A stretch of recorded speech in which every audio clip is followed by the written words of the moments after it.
Estos niños naufragaron en una isla deshabitada y en pocos días descendieron al salvajismo y la brutalidad, eliminándose unos a otros. ¿Será que el ser humano es salvaje y violento por naturaleza y lo único que nos permite no matarnos unos a otros son las leyes? ¿O somos más que eso? Esta historia nos ofrece una respuesta. Un avión con 24 chicos cadetes de una escuela militar estadounidense se estrella en el Océano Pacífico. Luchando por sobrevivir, logran encontrar un bote salvavidas antes de ahogarse. Uno de ellos rescata al capitán Benson, el piloto y único adulto con vida, aunque está gravemente herido e inmovilizado. El bote los lleva a una isla deshabitada. Esa noche los cadetes sienten hambre y sed, pero no tienen nada para comer. Ralph, el cadete de mayor rango, les dice que duerman y en la mañana verán qué hacer. Mientras duermen, Simon escucha al capitán Benson susurrar que tiene sed, así que al amanecer se aventura solo a buscar agua. Por suerte, encuentra un río y regresa de inmediato a avisar a los demás. Los cadetes corren al río para saciar su sed y luego algunos exploran la isla mientras otros recolectan frutas. En la playa, un niño corpulento con anteojos encuentra una caracola y se la da a Ralph, sugiriendo que puede soplarla si le hace un agujero. Ralph lo hace y el sonido llama la atención de todos. Cuando se reúnen, explica que quien sostenga la caracola tendrá derecho a hablar. Luego menciona que la isla podría estar deshabitada. Alguien sugiere explorarla, pero Ralph les recuerda que aún tienen esperanza, ya que hay un adulto con ellos. El niño corpulento toma la caracola y expresa su temor de que nunca los rescaten, pues nadie sabe dónde están. Ralph propone hacer una fogata que permanezca encendida como señal constante y establecer reglas. Jack apoya la idea del fuego. Alguien pregunta si Jack debería ser el líder por ser el mayor, pero la mayoría elige a Ralph por ser el de mayor rango. Jack lo felicita, pero Ralph insiste en que lo importante es que trabajen juntos. Después Ralph asigna la primera tarea: construir un campamento. Los niños se ponen a trabajar. Mientras Jack y algunos cadetes levantan una cabaña, un cadete come frutos de un árbol. El niño corpulento le advierte que algunos pueden ser venenosos y le explica que las plantas tóxicas varían según el lugar. Agrega que deben cuidarse hasta ser rescatados, pero Jack le dice que eso nunca pasará porque el avión se hundió y no hay restos. Molesto, el niño corpulento le dice a Jack que se calle y argumenta que necesitan optimismo en lugar de miedo. Jack se burla de él y dice que él es quien sobra. Los demás ríen y comienzan a llamarlo Piggy, un apodo que se le queda. Ralph los reprende y trata de consolarlo. Más tarde, algunos cadetes suben la montaña con leña.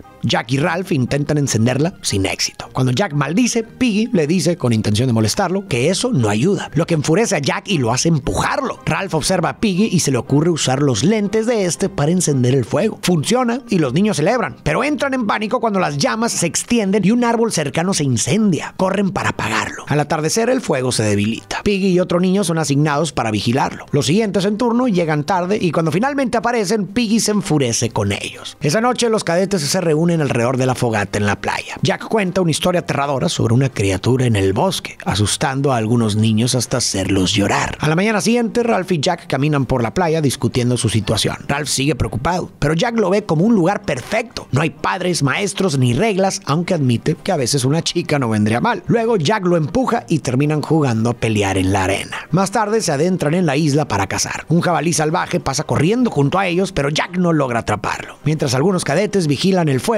otros asan y comen una lagartija que atraparon. A la mañana siguiente, el capitán Benson parece recuperarse milagrosamente y les dice que pronto serán rescatados, pero de repente Simon despierta junto a él y se da cuenta de que solo fue un sueño. Cuando amanece, Ralph nota que los demás pierden el tiempo jugando en la playa en lugar de trabajar. Sopla la caracola y reúne a todos en una asamblea. Les exige más disciplina y les recuerda que necesitan mejorar su pesca con lanzas porque requieren comida de verdad. Uno de los cadetes dice que su navaja desapareció y otros se quejan de que también han perdido cosas. Proponen castigos para los ladrones y sugieren medidas extremas, pero Ralph opta por dar deméritos, lo que provoca burlas de los demás. Peter le pregunta a Ralph si volverán a casa, ya que Jack le dijo que nunca serán rescatados. Ralph trata de tranquilizarlo, pero Jack insiste en que eso fue exactamente lo que dijo. Aún así, Ralph le asegura a Peter que sí los rescatarán. Esta película está basada en la novela del mismo nombre escrita por William Golding. A lo largo de la historia se plantean preguntas inquietantes. ¿Hasta qué punto la maldad forma parte de nuestra naturaleza? ¿Es la moralidad solo una fina capa que desaparece cuando las reglas dejan de existir? ¿Qué pasaría si estuviéramos en un entorno sin normas, sin límites que nos contuvieran? ¿Sacaría a la humanidad su peor lado? Estas cuestiones me recuerdan una fascinante correspondencia entre Albert Einstein y Sigmund Freud, una conversación que me resulta especialmente sumamente relevante para analizar esta historia. En 1932, Albert Einstein le planteó a Freud las siguientes dos preguntas. ¿Es posible librar a la humanidad de la guerra? ¿Existe alguna manera de canalizar la agresión humana para evitar la destrucción? En ese momento, la violencia fascista y nazi se extendía por Europa y el mundo se acercaba peligrosamente a otro conflicto global. Einstein, un hombre de ciencia que creía en la razón y el progreso, quería saber si había una solución psicológica para detener la guerra antes de que fuera demasiado tarde. Freud, sin embargo, tenía una visión menos optimista de la humanidad. Para él, la violencia y la guerra eran manifestaciones casi inevitables de nuestra naturaleza. En su respuesta a Einstein, explicó que dentro de cada ser humano hay dos fuerzas en constante tensión a las que llamó Eros y Tánatos. Eros es la pulsión de vida, lo que nos impulsa a crear, amar y formar comunidades. Es la base de la civilización, lo que nos lleva a establecer leyes, a cooperar, a construir. Es la fuerza que nos une. Tánatos, en cambio, es la pulsión de muerte. La pulsión destructiva que nos empuja al conflicto, a la violencia, a la autodestrucción. Es la fuerza que nos separa, que nos lleva a la guerra y al caos. Según Freud, la civilización es un intento de contener esa agresión. El derecho y el orden no surgen naturalmente, sino como una forma de frenar la violencia. En un principio, el más fuerte imponía su voluntad por la fuerza bruta, pero con el tiempo los más débiles descubrieron que si se unían podían imponerse sobre los individuos más poderosos. Y así nació el derecho, que no es otra cosa que violencia organizada. Ya no es un solo individuo dominando, sino un grupo que establece normas para evitar que alguien se imponga con pura agresión. En la isla, los niños hicieron lo mismo. Crearon una comunidad basada en reglas. Ralph es elegido líder y con la ayuda de Piggy establecieron tareas, impusieron normas y castigos a quienes las infringen. Se organizaron en una estructura social en miniatura. Pero el orden nunca es tan sólido como parece. Freud advierte que para que una sociedad se sostenga, la comunidad debe permanecer unida. El derecho y la civilización solo funcionan mientras la gente crea en ellos. Pero ¿qué pasa cuando alguien decide que ya no los necesita? Más adelante en la película veremos la respuesta. Más tarde, Ralph y algunos cadetes salen a pescar con lanzas, pero sin éxito. Jack y su grupo les lanzan piedras, pero se detienen cuando Ralph les grita que se vayan. Cuando se van, sus compañeros le cuentan a Ralph que Jack fue enviado a la escuela militar después de que la policía lo arrestara por robar un auto y conducirlo a toda velocidad por la carretera. Al día siguiente, Jack y su grupo afilan sus armas para cazar al jabalí. Simon se acerca con un camaleón que ha estado cuidando. De repente, uno de los niños dice que necesitan practicar con algo vivo y atraviesa el camaleón de Simon con su lanza. Atónito, Simon lo recoge y se aleja en silencio. De pronto, algo se mueve entre los arbustos y Jack corre tras ello pensando que es el jabalí. Para su sorpresa, es el capitán Benson, que debido a su fiebre y conmoción parece haber perdido la razón. Los cadetes lo llevan de vuelta a la playa donde descansa. Jack sugiere deshacerse de él porque de todos modos no va a sobrevivir y deben pensar en ellos mismos. Pero Ralph se niega y dice que deben cuidarlo. Esa noche, el capitán Benson desaparece en la isla. Los cadetes se dan cuenta en la mañana y salen a buscarlo, pero solo encuentran su ropa en la costa rocosa. Simon se niega a creer que ha muerto, pero Ralph le dice que ha perdido la razón. Al día siguiente, Jack y su grupo retoman la casa del jabalí. Roger intenta atraparlo, pero falla y se golpea la cabeza contra el suelo. Aún así, le dice a Jack que logró apuñalar al animal. Jack celebra su logro marcando su rostro con la sangre del jabalí y también se unta un poco en sí mismo. Más tarde, esa noche, se queda pensativo. Al día siguiente, un helicóptero sobrevuela la isla. Ralph corre a la cima de la montaña, pero descubre que el fuego se ha apagado. Desesperado, grita pidiendo ayuda, pero no logra llamar la atención de la aeronave. Al regresar al campamento, se encuentra con Jack y su grupo cubiertos de sangre y suciedad, cargando un jabalí muerto. Ralph los enfrenta furioso por haber descuidado la fogata y perdido la oportunidad de ser rescatados. Jack responde que estaban cazando y que están hartos de Ralph. La discusión escala hasta volverse una pelea física. Piggy intenta intervenir, pero Jack lo empuja al suelo. Jack entonces decide separarse y formar su propio campamento con los cazadores y quienes quieran unirse a él. Ralph insiste en que deben mantenerse unidos, pero Jack lo ignora y se va con su grupo, compuesto principalmente por los cadetes mayores. Piggy y los más pequeños se quedan con Ralph. En la carta a Einstein, Freud sostenía que existe una desigualdad innata en los seres humanos que define la división entre líderes y seguidores. Para él, la mayoría de las personas necesitan una autoridad que tome decisiones por ellos, a las que se someten casi sin cuestionar. Pero también planteaba un ideal, aunque reconocía que era demasiado utópico: la formación de una categoría de pensadores independientes, personas inmunes a la intimidación y comprometidas con la búsqueda de la verdad, capaces de guiar a las masas que tienden a seguir en lugar lugar de cuestionar. En la isla, Ralph y Piggy parecen representar esa figura de líderes racionales. Piggy, con su pensamiento lógico, su análisis cuidadoso y sus gafas, símbolo del conocimiento y la visión clara, encarna la razón. Al principio los demás siguen sus ideas, pero poco a poco Jack ha comenzado a desafiar esa autoridad. Y a medida que el grupo se fragmenta, surge el riesgo de que más niños sean arrastrados por su liderazgo basado en la fuerza y el miedo. De hecho, el conflicto entre Jack y Piggy puede verse como una lucha simbólica entre la razón y el salvajismo. Tiempo después, mientras el grupo de Ralph duerme, una fuerte tormenta azota la isla. Ralph le avisa a Simon y reúnen a los demás en su refugio, pero el viento se vuelve cada vez más intenso, obligándolos a adentrarse más en la isla en busca de un lugar más seguro. Por la mañana confirman que todos están a salvo. Encuentran bananas en un árbol caído y las comparten en el desayuno. Ralph les dice que deben subir a la montaña y encender la fogata de nuevo. En el camino encuentran el jabalí que el grupo de Jack había cazado abandonado en el suelo. Entonces continúan hasta la cima y logran encender el fuego nuevamente usando los lentes de Piggy. Mientras tanto, Jack y su grupo salen de casa. Larry, el más joven, se desvía al ver una iguana y la sigue hasta una cueva que decide explorar. De repente, un hombre lo agarra de la pierna, haciéndolo gritar y apuñalarlo antes de escapar. Regresa corriendo con Jack, diciendo que un monstruo con la boca húmeda lo atacó. Molesto por el alboroto, Jack decide investigar con su grupo. Al llegar, Jack y Roger escuchan un rugido profundo dentro de la cueva. Asustados, huyen de inmediato. Más tarde, suben a la montaña para pedir fuego y advierten a los cadetes de Ralph sobre el monstruo, asustando a los más jóvenes, quienes abandonan su guardia para avisarle a Ralph. En ese momento, el grupo de Jack los detiene y exige el cuchillo de supervivencia. Piggy se niega, diciendo que pertenece al campamento. También se queja de que uno de ellos acaba de unirse a Jack y los demás explican que fue por miedo al monstruo. Ralph no cree en su existencia, pero esto hace que dos cadetes más se pasen al grupo de Jack. Esa noche, mientras Ralph y los demás duermen, Jack y su grupo atacan el campamento, destruyen el refugio y huyen con el cuchillo. Piggy llora al darse cuenta de que sus gafas están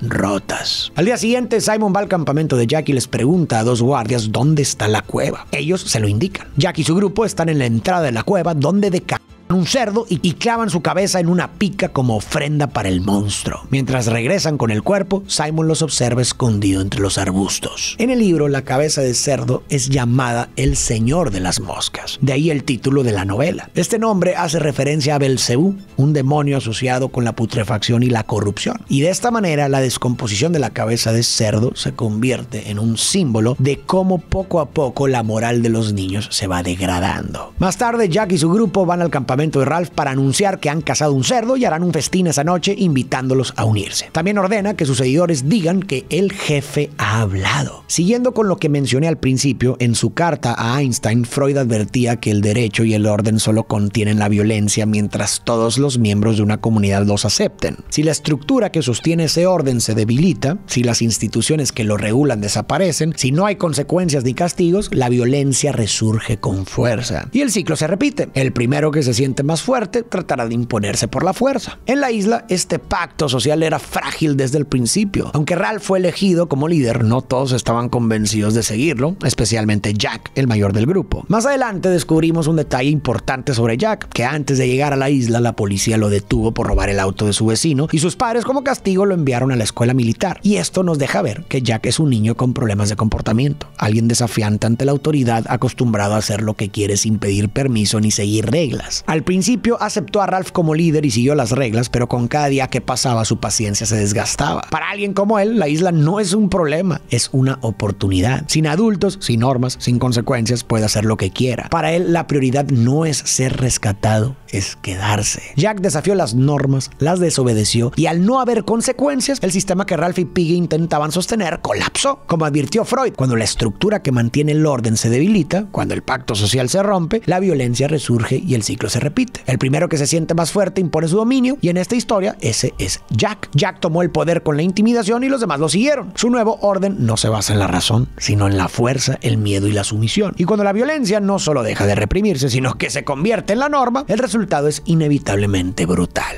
Un punto de quiebre para mí fue la casa. Al principio matar incomodaba a los niños, pero una vez que lo hicieron y vieron la sangre, algo cambió en ellos. Se pintaron la cara con barro y ceniza. Ya no son niños jugando, son algo más, algo primitivo. La caza dejó de ser una necesidad y se convirtió en un placer. De hecho, el jabalí que dejaron tirado es una prueba de ello. Cuando Ralph y Piggy llegan al banquete, descubren que los gemelos, Sam y Eric, se han unido a Jack. dejándolos solos con Simon. Frente al fuego, el grupo de Jack canta que han encontrado un hogar. Luego Jack ofrece carne a Ralph y Piggy, pero exige que Ralph admita que cumplió su promesa. Ralph lo reconoce, pero le reprocha que no cuidó el fuego, lo que es más importante que la comida, y le recuerda que deberían estar unidos. Jack acepta, pero solo si Ralph se une a su campamento y disfruta de toda la carne que quiera. Ralph se niega, diciendo que solo vino para hacerlo entrar en razón. Uno de los cadetes señala que Ralph no tiene la caracola, por lo que su palabra no vale. Piggy responde que la caracola está en su campamento, donde debe estar. Esto enfurece a Jack, quien empuja a Piggy y los echa. Luego reúne a su grupo, al que ahora llama cazadores, y ordena a Roger hacer el papel de cerdo mientras realizan un baile ritual simulando un ataque. Mientras tanto, Simon entra a la cueva con un palo luminoso y encuentra el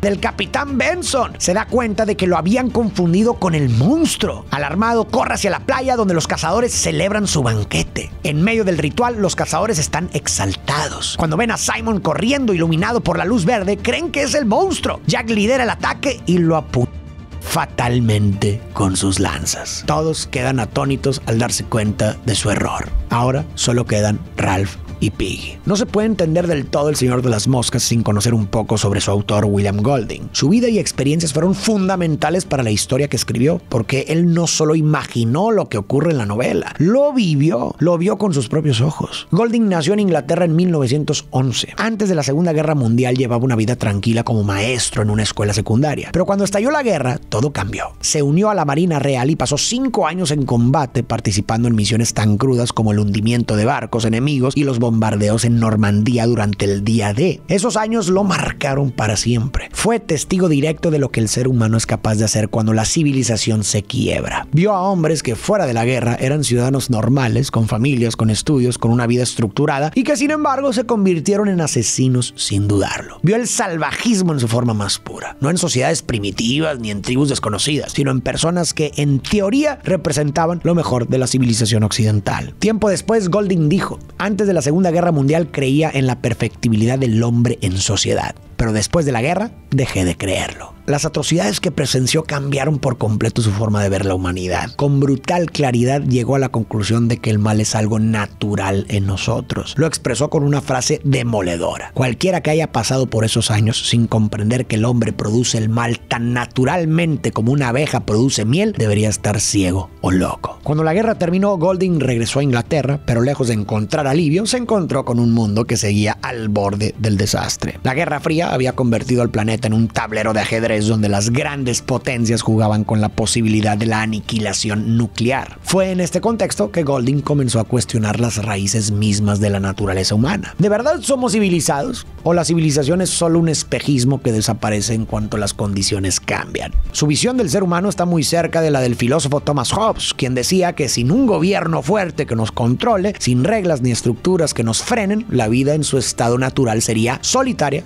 pobre, desagradable, brutal y corta. Desde esta perspectiva, que también coincide con lo que Freud sugirió en su carta, la única razón por la que vivimos en sociedades relativamente organizadas es porque hemos aprendido a reprimir nuestros impulsos más primitivos. Golding parecía compartir esta idea y de ahí nació El Señor de las Moscas. A la mañana siguiente, Ralph llora por Simon, sintiéndose culpable por no haber hecho nada. Piggy intenta consolarlo diciendo que fue un accidente. Mientras tanto, Jack manda a azotar brutalmente a uno de sus cazadores por haber dejado que el fuego se apagara. Luego advierte a su grupo que estén alerta porque el monstruo podría aparecer en cualquier momento. La cabeza del jabalí que dejaron en la cueva está cubierta de moscas y comienza a pudrirse. Nadie ha visto realmente a la bestia, pero todos creen en ella. Y poco a poco se convierte en el centro de todo. En realidad, la bestia no es más que una proyección de su oscuridad interior. Golding lo deja claro con una frase en el libro: tal vez hay una bestia.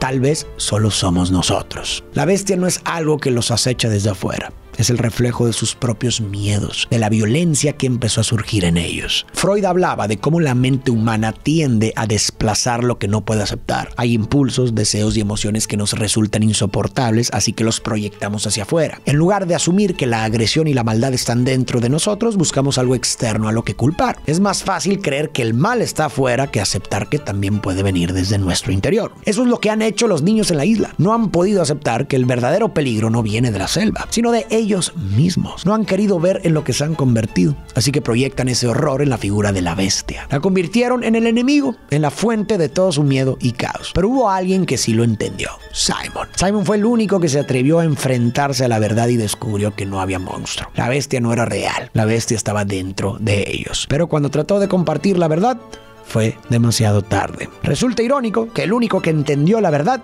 fue eliminado por aquellos que no pueden soportarla. La bestia es solo un pretexto, una excusa, una forma de justificar la violencia. Y cuando Simon murió, ni siquiera se cuestionaron lo que hicieron. Al día siguiente actuaron como si nada hubiera pasado, porque aceptar lo que hicieron significaría aceptar lo que realmente son. Y eso es algo para lo que no están preparados. Piggy sugiere construir una balsa para escapar de la isla, pero le preocupa que los rescate un barco ruso, porque cree que los harían prisioneros. Dice que su nuevo papá, el alcalde Dingledine, le contó que si los rusos invadían Estados Unidos, capturarían a los niños. Luego agrega que incluso podrían obligarlos a competir en los Juegos Olímpicos. Ralph se ríe y le dice que eso es lo último de lo que debería preocuparle. Esa noche, Jack y sus cazadores atacan el campamento de Ralph, clavando lanzas en el refugio y exigiendo que Piggy salga. Sin embargo, tras robarle sus gafas, se marchan. Al amanecer, Piggy llora desconsolado. Dice que hicieron todo lo que los adultos hubieran hecho y no funcionó. Culpa a Jack y dice que desearía que hubiera muerto. Ralph le dice que no lo diga. Luego Piggy sugiere rendirse y unirse a la tribu de Jack, ya que sin sus gafas será difícil sobrevivir. Más tarde, Ralph y Piggy van al campamento de Jack. Ralph lleva la caracola y llama a una asamblea, pero Jack ya no respeta esa regla y se burla de él. Ralph exige que le devuelvan las gafas a Piggy y le dice que si querían fuego solo debieron pedirlo. Esto enfurece a Jack, quien cree que puede tomar lo que quiera sin permiso. Ataca a Ralph con su lanza, pero este se defiende con un palo. Los dos forcejean en el suelo hasta que el sonido de la caracola los detiene. Piggy la sostiene y pese a las burlas de los cazadores, les advierte que si no los rescatan podrían quedarse atrapados en la isla para siempre, así que no deberían comportarse como niños. Mientras habla, Roger empuja una enorme roca desde un acantilado que golpea a Piggy en la cabeza y lo elimina. El silencio se apodera del lugar. Ralph, furioso, mira a Jack y promete que no se saldrá con la suya, pero debe huir cuando los cazadores comienzan a lanzarle piedras. En esta lucha simbólica entre la razón y el salvajismo, cuando Ralph y Piggy se acercaron a Jack para intentar hacerlo entrar en razón, representaban el último intento de la civilización por imponerse sobre los instintos primitivos. Y lo hicieron con la caracola en la mano, ese objeto que al inicio todos respetaban, el símbolo del derecho, la democracia y el orden. Piggy, aferrado a la idea de que aún era posible restaurar el orden, alzó la voz una última vez. Les gritó que estaban actuando como salvajes, que todavía podían hacer las cosas bien, pero nadie lo escuchó. En cambio, lo silenciaron para siempre. Cuando Jack y su grupo rompieron los lentes de Piggy antes, fue como una grieta en la razón. Y ahora su muerte ha marcado la desaparición de la razón por completo. Esa noche, los gemelos Sam y Eric son asignados para vigilar el campamento por miedo al monstruo. Ralph se encuentra con ellos en secreto, pero le advierten que los cazadores planean eliminarlo. Ralph les dice que, si eso pasa, será porque lo permitieron. Antes de irse, les advierte que si no detienen a Jack, terminarán siendo solo otros de sus sirvientes. A la mañana siguiente, Ralph despierta con olor a humo. Los cazadores han incendiado el bosque para sacarlo de su escondite y los oye cerca. Sale corriendo, pero Jack y los demás lo escuchan. En el camino, Ralph pasa junto a la cabeza del jabalí, ahora completamente deteriorada. Se esconde bajo un árbol caído y los gemelos lo ven, pero mienten cuando Jack les pregunta por él. Sin embargo, Roger los descubre y desata otra persecución hasta la playa. Ralph corre con todas sus fuerzas, tropieza con la arena y cree que será atrapado, pero se encuentra cara a cara con un oficial de la Marina de los Estados Unidos. Los cazadores llegan gritando, listos para acabar con él, pero se quedan en silencio al ver al oficial, quien les pregunta qué están haciendo. Detrás del oficial está un grupo de soldados armados y se aproximan 2 helicópteros. El humo del incendio atrajo la atención de alguien y ahora serán rescatados. Al darse cuenta de esto, Ralph rompe en llanto. Llora no solo por haber sobrevivido, sino por todo lo que ha visto, por todo lo que ha perdido. Llora porque sabe que nunca podrá volver a ser el mismo.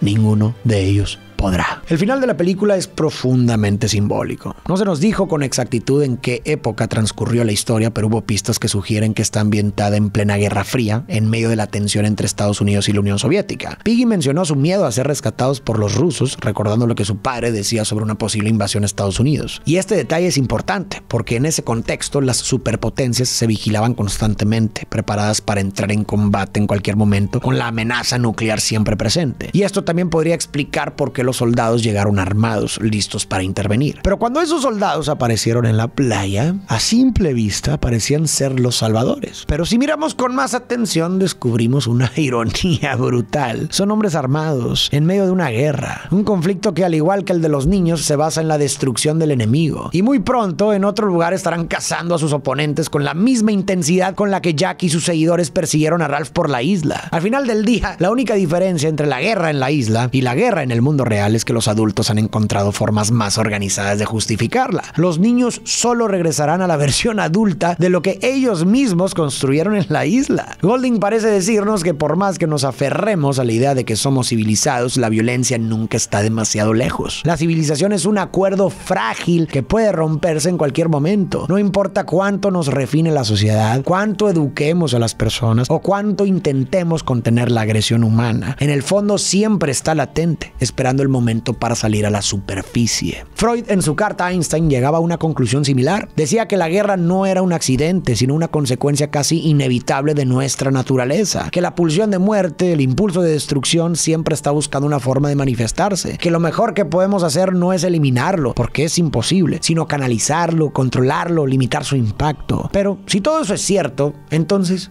¿qué nos queda? Si la violencia o la capacidad de violencia es algo natural, entonces la única manera de combatirla es fortaleciendo el otro lado de nuestra naturaleza, Eros, la pulsión de vida. Freud decía que todo lo que nos une, todo lo que fomenta el amor, el desarrollo de la cultura, la comunidad, es una barrera contra la guerra. Que cada acto de empatía, de compasión, de entendimiento es una pequeña resistencia contra la destrucción. Y esto nos lleva a una última pregunta. ¿Realmente El Señor de las Moscas es una historia sin esperanza? A pesar de su visión pesimista, Golding no descartó por completo que el ser humano fuera algo más que pura violencia. No todos los niños se dieron al salvajismo. Ralph, Piggy y Simon resistieron hasta el final, aguantaron la presión, la intimidación y en lugar de rendirse ante lo que consideraban el mal, estuvieron dispuestos a arriesgar sus vidas. Tal vez, por más sombría que sea su visión, Golding deja un pequeño espacio para la esperanza, un espacio frágil, pero real. Tal vez no podamos erradicar la violencia de nuestra naturaleza, pero sí podemos reconocerla. Y esa conciencia es lo que nos diferencia de la pura barbarie. Podemos enfrentarla. Y con eso no me refiero solo a nivel individual, sino también a nivel colectivo. La violencia no es solo cuestión de impulsos personales, también está en las estructuras que nos rodean. No surge de la nada. Cuando las personas viven en un entorno de injusticia y desigualdad constantes, la frustración y el resentimiento crecen. Y así se alimenta esa pulsión de destrucción de la que hablaba Freud. Un sistema que excluye, oprime y divide no solo genera sufrimiento, sino que crea el terreno perfecto para que la violencia estalle. Por eso, enfrentar la violencia no es solo un reto individual, sino también social. No basta con controlar nuestros propios impulsos, también debemos construir sistemas más justos que reduzcan la desigualdad y eviten que la injusticia se convierta en el combustible de nuevas formas de agresión. Freud no creía en un mundo sin conflicto, pero sí en un mundo donde la cultura y el amor pudieran contrarrestarlo. No es un remedio mágico ni inmediato, pero quizás sea lo único que tenemos. Entonces la pregunta no es si hay esperanza para la humanidad, la pregunta es si estamos dispuestos a construirla.